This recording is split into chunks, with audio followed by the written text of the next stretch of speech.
père belge et d'une mère congolaise, notre invité aujourd'hui tire sa passion de son enfance en Afrique où, gamin, il allait dénicher avec son père en bourse des objets d'art africains. Membre de la Chambre des experts en œuvres d'art de Belgique, membre de la Chambre royale des antiquaires de Belgique et membre du syndicat national des antiquaires français. Et bien entendu, il est également vice-président de la BRAFA, la Bruxelles Art Fair. À l'occasion de sa participation une fois de plus à la BRAFA, j'ai le plaisir d'accueillir ce matin M. Didier Claes. Didier, vous êtes à votre 17e participation à la BRAFA. Vous êtes également le vice-président de cette institution.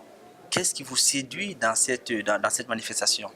Écoutez, comme vous dites, cela fait 17 ans que j'y participe, hein. J'ai connu la première édition au sein de Tour et Taxi, hein, donc ce bâtiment qui nous accueille aujourd'hui. La BRAFA nous étonne parce qu'elle est en éternel mouvement et changement. Chaque année, on essaye d'étonner nos amateurs. Et d'année en année, disons que la BRAFA, je pourrais dire, n'a pas pris une ride, puisque c'est quand même un événement qui existe depuis plus de 60 ans aujourd'hui.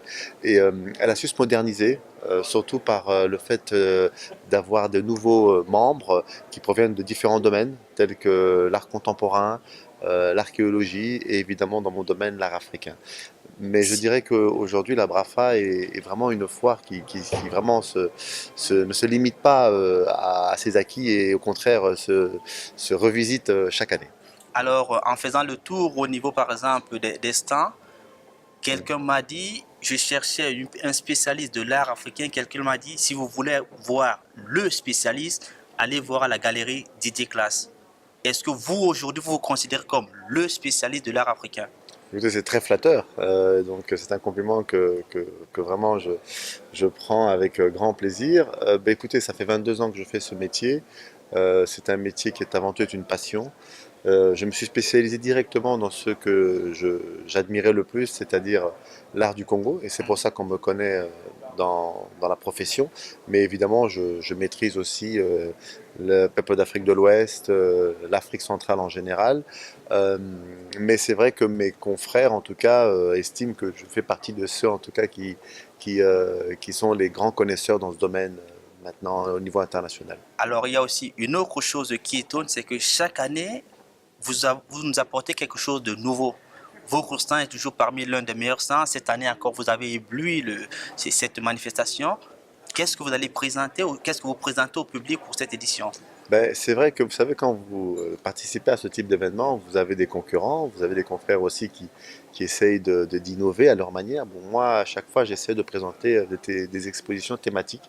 Donc, j'ai réuni plusieurs pièces. Ces expositions, parfois, prennent plusieurs années avant de voir le jour. Vous êtes là aujourd'hui à voir cette exposition De peigne. de peigne, mais elle a pris plusieurs années avant de pouvoir vous être présentée aujourd'hui. Donc, j'ai l'honneur, donc, cette année, à vous présenter une collection En fait, de peignes. c'est Oui. cette C'est collection-ci. cette collection dont on a 31 peignes qui sont plus que des peignes, ce sont des parures. C'est vraiment des parures de prestige qu'arboraient les grands notables ou les dames de haut rang qu'ils arboraient ça au-dessus de leur coiffure.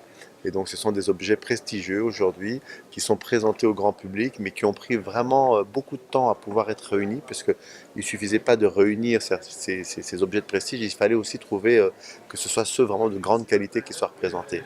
Et là on a vraiment un très bel exemple de cette collection, je trouve, qui rend vraiment honneur à l'art du Congo et l'art frontalier d'Angola, c'est-à-dire les Chokwe. Alors, merci encore Didier pour ces explications. Nous allons revenir vers vous pour la deuxième partie de cette émission pour nous parler de la restitution des œuvres d'art. Parce que là, nous sommes sur l'art africain et il y a une problématique autour de ces œuvres d'art.